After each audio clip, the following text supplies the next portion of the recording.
রাবণের অশোক বনে রাম বন্দী। আজ আমি কি দেখছি, দেখি এই রাবণ মন্দিরের মধ্যে কি করে আমি দেখব।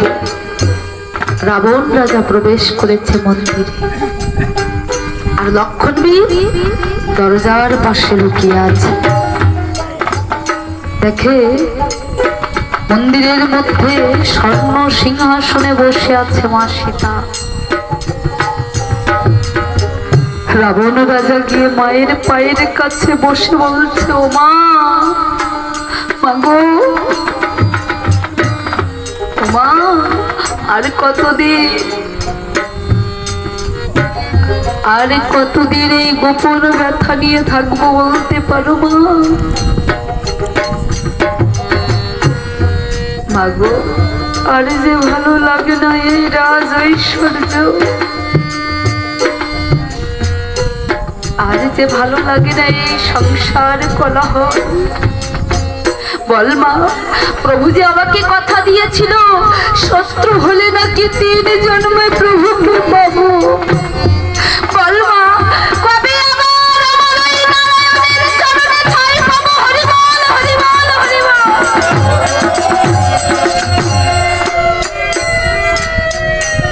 কবে আবার আমার নারায়ণের চরণে ঠাঁই পাবো? বললো মা, আবার আমার এই গোবিন্দের কাছে ফিরে যাব।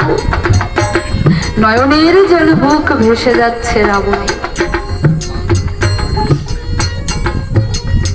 বাইরে দরজার পাশে লক্ষণবীর। হায় রে, আজ আমি কোন রাবণকে দেখছি? এমন রাবণকে আমি তো আগে কখনো দেখিনি।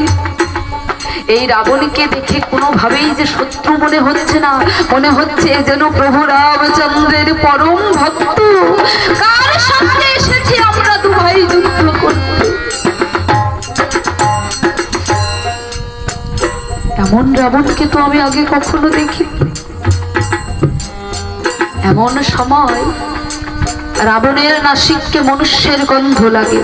পিছনে তাকিয়ে বলছে, কে ওখানে? মন্দির থেকে বাইরে এসে দেখে লক্ষণবীর। লক্ষণবীর ধুলাই গড়াগড়ি দিচ্ছে, তার নয়নের জলে বুক ভেসে যাচ্ছে। একই লক্ষণ, তুমি এখানে? মহারাজ, আমি দেখতে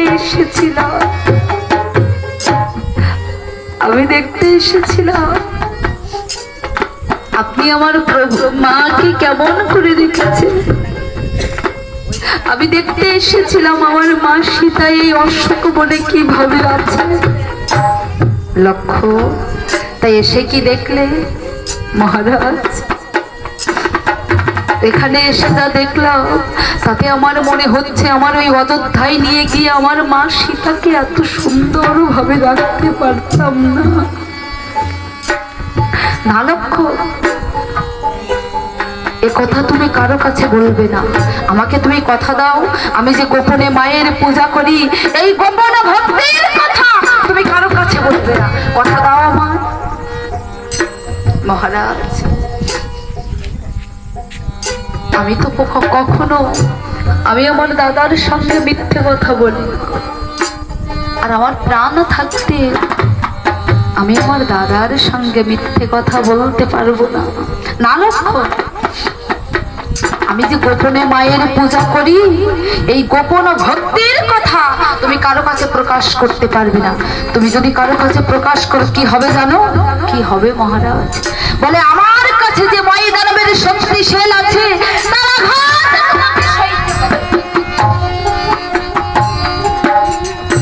আমার কাছে যে ময়দানবের শক্তিশাল আছে তার আঘাত তোমায় সইতে হবে। লক্ষণ হাসছে। মহারাজ, মাত্র একটি শেল কেন? মাত্র একটি শেল কেন? যদি 100 শেলের আঘাত আমার এই বক্ষে ধারণ করতে হয় তবু আমি আমার দাদার সঙ্গে কখনো মিথ্যে কথা বলবো না। যদি শত ছেলের আঘাতও আমায় সইতে হয়, তবু আমি আমার দাদার সঙ্গে কখনো মিথ্যে বলতে পারবো না।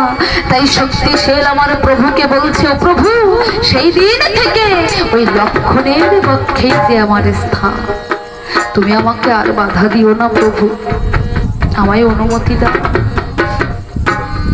প্রভু রামচন্দ্র ভাইয়ের সম্মুখ হতে সরে গেছে। আর শক্তিশীল আমার কি করেছে, ওরে মন্দ গতি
শক্তিশীল আমার লক্ষণের পক্ষে মৃত্যু হয়েছে।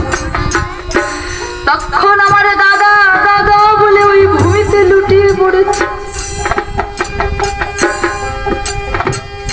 যন্ত্রণায় ছটফট ছটফট করছে।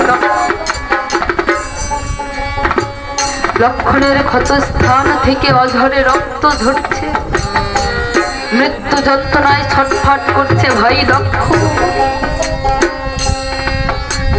কোনো বড় দাদা কি এটা